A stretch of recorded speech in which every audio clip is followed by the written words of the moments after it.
XANIAN in Apocalypse, a beacon in the scorched earth. The year was 1999. The world hadn't ended, not in a spectacular bang, but in a slow, insidious unraveling. It began with a creeping unease, a global shift in the collective psyche. People became irritable, then aggressive, then consumed by a darkness that seemed to seep from the very earth. They called it the Great Doom, but Luxane, a young man from the dusty plains of Ghana, felt it more like a suffocating blanket of negativity. Luxane wasn't a warrior, not initially. He was a teacher, a dreamer, a believer in the innate goodness of the human spirit. He saw the despair creeping across the faces of his community, the flicker of hope dying in their eyes. He saw the violence, the fear, and the utter helplessness. But unlike others, Luxane refused to succumb. He had always possessed an unyielding wellspring of optimism, a force that bubbled up despite the bleakness around him. He called it his inner sun. As the world spiraled further into chaos, strange creatures began to emerge, grotesque manifestations of negative energy.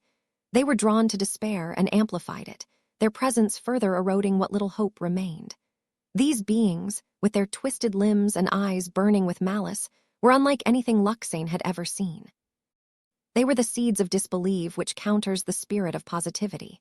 He witnessed a small group of villagers, armed with rusty farming tools and desperation, attempt to defend their homes against a swarm of these creatures.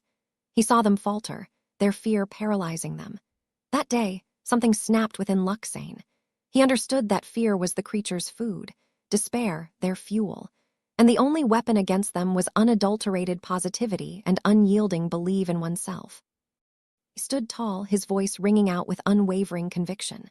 "We will not fall," he declared, his voice echoing across the ravaged landscape. "We will not be consumed by this darkness. We are stronger than fear. We are stronger than hate. We are XANIANS." His words resonated, a spark in the encroaching gloom. Some of the villagers looked at him with bewildered hope. They saw the fire in his eyes, the genuine belief in his heart. That day, Luxane didn't just rally them, he ignited them. He began teaching them, not academic lessons, but lessons of resilience, of positivity, of gratitude, and of the power of the mind of a believer. He taught them to focus on the good, even when surrounded by the bad. He preached that positivity wasn't just a feeling, but a force, a shield against the encroaching